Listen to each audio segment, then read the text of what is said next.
এবার কঠিন সিদ্ধান্ত নিতে যাচ্ছে সেনাবাহিনী প্রধান জেনারেল ওয়াকরুজ্জামান। তিনি মোটামুটি তার বক্তব্যে কয়েকটি বিষয় পরিষ্কার করে দিয়েছে। তার মধ্যে প্রধানতম হচ্ছে ডিসেম্বরের মধ্যে জাতীয় নির্বাচন দিয়ে দিতে হবে। নাম্বার 2, মানবিক করিডোর বন্ধ করতে হবে। আর এই সকল মানবিক করিডোর যারা দেবে তারা নির্বাচিত সরকার এবং জনগণের মতামত নিয়েই মানবিক করিডোর দিতে হবে। পাশাপাশি চট্টগ্রাম বন্দর নিয়েও যিনি আরও বেশ কয়েকটি কথা বলেছেন যে চট্টগ্রাম বন্দর বিদেশিদের হাতে তুলে দেওয়া যাবে না, যেটি আমাদের দেশের সার্বভৌমত্ব নষ্ট হওয়ার একটি বড় সম্ভাবনা রয়েছে। এবং তিনি বেশ কয়েকটা কথা বলেছেন, মব বন্ধ হচ্ছে না, এই মব জাস্টিস বন্ধ করতে হবে, দ্রুত মব জাস্টিস বন্ধ করতে হবে। আর দ্রুত মব জাস্টিস যদি বন্ধ না করে তাহলে সেনাবাহিনীর পক্ষ থেকে কঠিন অ্যাকশনে যেতে যাচ্ছে। এবং ওয়াকরুজ্জামান বলেছেন যে দ্রুত নির্বাচন দিয়ে আমরা আমাদের ক্যাম্পে আমরা ফিরে যেতে চাই। কি বলছে আজকে আমি আপনাদের ইত্তেফাক পত্রিকা থেকে কয়েকটি বিষয় একটু শেয়ার করার চেষ্টা করব। বন্ধুরা দেখতে পাচ্ছেন টাইটেল, ডিসেম্বরের মধ্যে জাতীয় নির্বাচন হওয়া উচিত। বলেছে আগামী ডিসেম্বরের মধ্যে জাতীয় নির্বাচন অনুষ্ঠিত হওয়ার কথা বলে মনে করেন সেনাবাহিনী প্রধান জেনারেল ওয়াকরুজ্জামান। এবং নির্বাচন প্রসঙ্গে তিনি জানিয়েছেন এই বিষয়ে তার অবস্থান আগের মতোই। দেশের ভবিষ্যৎ পথ নির্ধারণের অধিকার একটি নির্বাচিত সরকারের রয়েছে। গতকাল বুধবার ঢাকার সেনানিবাসে সেনা প্রাঙ্গণে অফিসার্স অ্যাড্রেসে সেনাপ্রধান বেশ কিছু প্রসঙ্গ উল্লেখ করেন এবং অনুষ্ঠানে নির্বাচন ছাড়াও করিডোর, বন্দর, মব ভায়োলেশনস সংস্কার সহ সামরিক বিভিন্ন বিষয় উঠে আসে।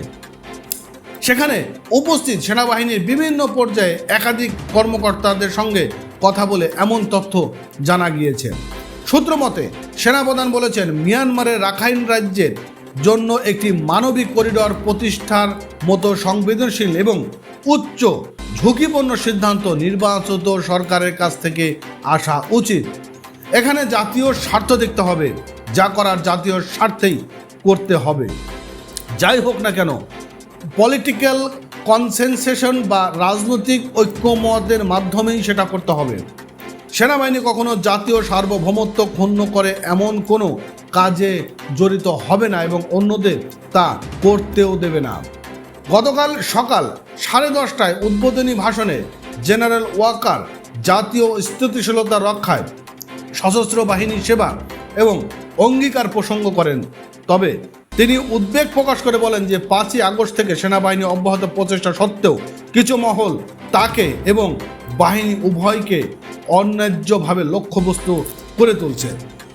বন্ধুরা বিষয়টা আপনারা স্পষ্ট হতে পেরেছেন। তিনি কিন্তু একদম স্পষ্ট করে বলেছেন যে 5ই আগস্ট পর থেকে সেনাবাহিনীর দিকে নজর দিয়েছে একটি ভিন্ন ব্যক্তিরা। তারা চাচ্ছে যে সেনাবাহিনী এবং এই সেনা প্রধানকে যেন সরিয়ে দেওয়া হয়, যাতে মব ভায়োলেশনটা বেশ মজাভাবে করা যায় এবং এই দেশ যেন অন্য পশ্চিমাদের হাতে তুলে দেওয়া যায়।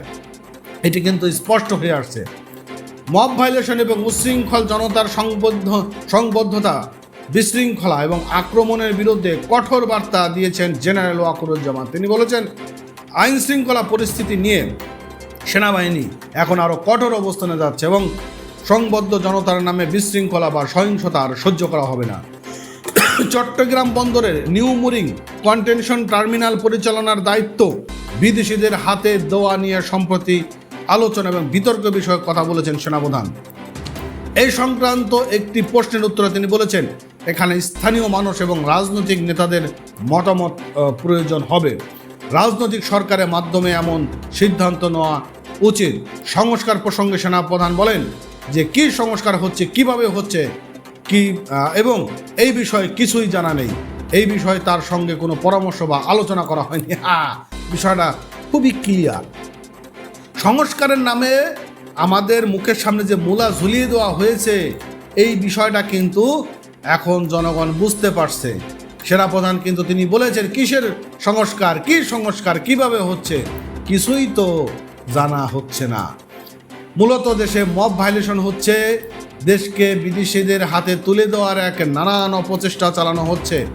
এবং সেনাপ্রধান তিনি আরও বলেছেন যে 1971 সালের মুক্তিযুদ্ধের মর্যাদা ক্ষুণ্ণ করার জন্য এক অপশক্তি দেশের মধ্যে মাথাচাড়া দিয়েছে তা, এবং তিনি বলেছেন যে 1971 সালে যে মুক্তিযুদ্ধ হয়েছে এটি নিয়ে যদি কেউ কোনো ধরনের অপব্যাখ্যা বা এটাকে নষ্ট করে দেওয়ার জন্য প্রচেষ্টা চালায়, তবু সেনাবাহিনী এটাকে বরদাস্ত করবে না।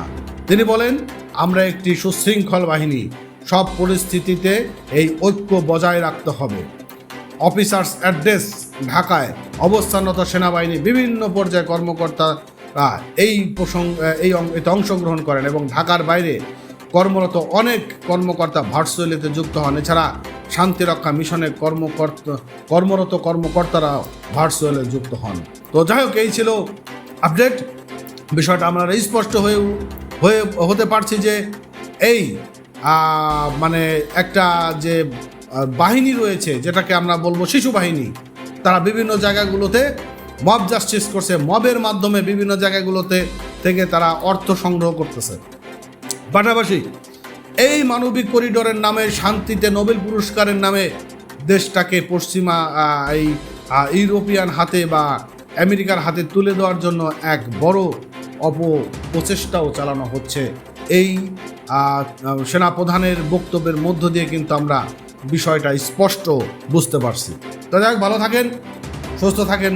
নতুন আপডেট পেতে চ্যানেলটি এবং পেজটি ফলো করবেন।